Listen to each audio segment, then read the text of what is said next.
Yusek, magandang umaga po. May we have the palace's reaction on Mayor Baste's statement over the weekend saying na walang utang na loob si Pangulong Marcos kasi parang nakalimutan na yung tatay niya, yung nagpalibing sa kay former President Marcos Sr. sa libingan ng mga bayani. Your thoughts on this, ma'am? Yes, opo. As early as 2016, dati pa pong senador ang Pangulo ngayon. Nagpasalamat na po ang Pangulo, 2016 pa po, sa Supreme Court na nagbigay ng desisyon na dapat ilibing ang kanyang ama sa libingan ng mga bayani. Nagpasalamat din po siya.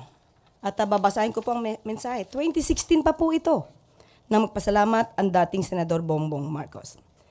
And I quote, "We also would like to extend our sincerest gratitude to President Rodrigo Duterte as his unwavering commitment to this issue sustained us this past several months. Our family will forever be thankful for this kind gesture." Noon pa po sila nagpasalamat. At sinabi nga nila, forever silang tatanaw ng utang na loob sa napakagandang gesture ng dating Pangulong Duterte. Pero ang pagtanaw po ng utang na loob ay hindi dapat madiskaril at hindi dapat magtraidor sa batas at sa hustisya.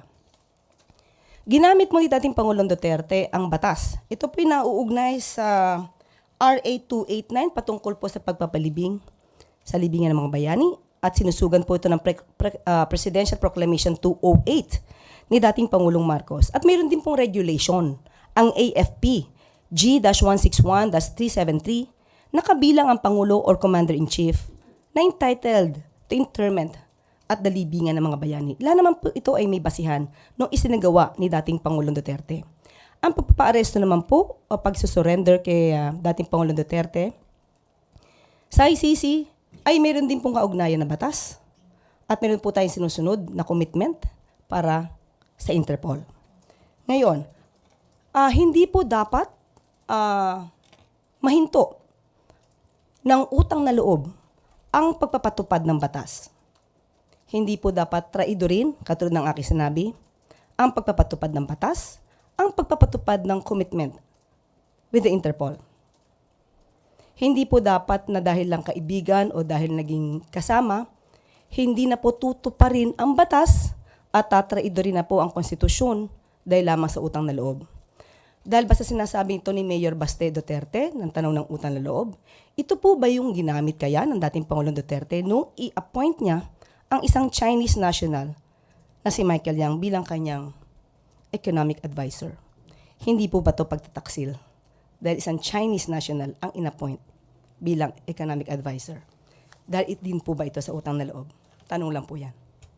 Ma'am, is Malacanang or hindi po ba concern ng Malacanang with what's happening in Davao considering the huge support that Davao is giving to the former president?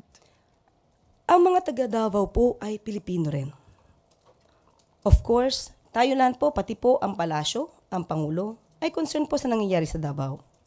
Pero ang tangi lamang po nating hiling ay sana po ay maging mahinahon at alamin po ang katotohanan. Yun lamang po, hindi po ba nagkaroon ng pagsasabi itong si Mayor Baste na sila daw ay i-raid yung kanilang bahay. Again, ito po ay walang katotohanan. Tinanong po natin si General Torre patungkol dyan kung mayroon pong operasyon ng pag-raid sa bahay. Kasi yun po yung sasabi nila palagi. Can we consider this as fake news? Can be. Uunahin ba natin sila idemanda dahil nagpakalat ng ganito? Pag-aaralan. Pero, nung sinabi po ni General Torre na walang ganong operasyon, hindi po ba ang sinagawa nilang pagsasabi na may pagre-raid ay nakagulo sa isipan ng mga taga Davao City? Sana po, yung mga kababayan po natin, lahat po tayo dito ay Pilipino. Magmasid lang po muna tayo. Yun lang po ang tanging hiling natin. Okay? Sige. Ivan Mayrina, GMA News. Related question, ma'am. Yes po. At what point does the government draw the line between free speech and inciting to maybe rebellion or sedition or overthrow of government? Yes. Kasi ho, may mga words were uttered in those many gatherings over the weekend.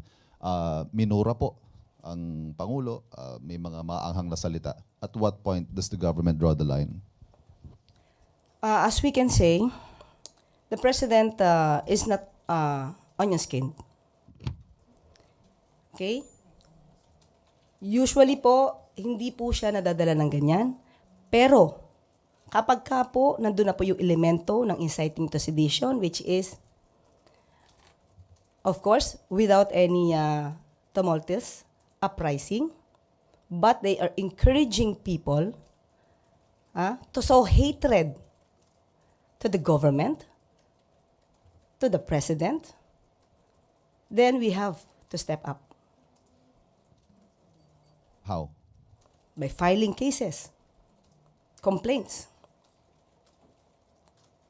But as of the moment, there's no indication on the part of the president that he will do that. And is it a cause of concern for the president na marami, hindi lang ho Davao, marami hong mga lugar sa buong bansa na nagkaroon ng similar protest actions?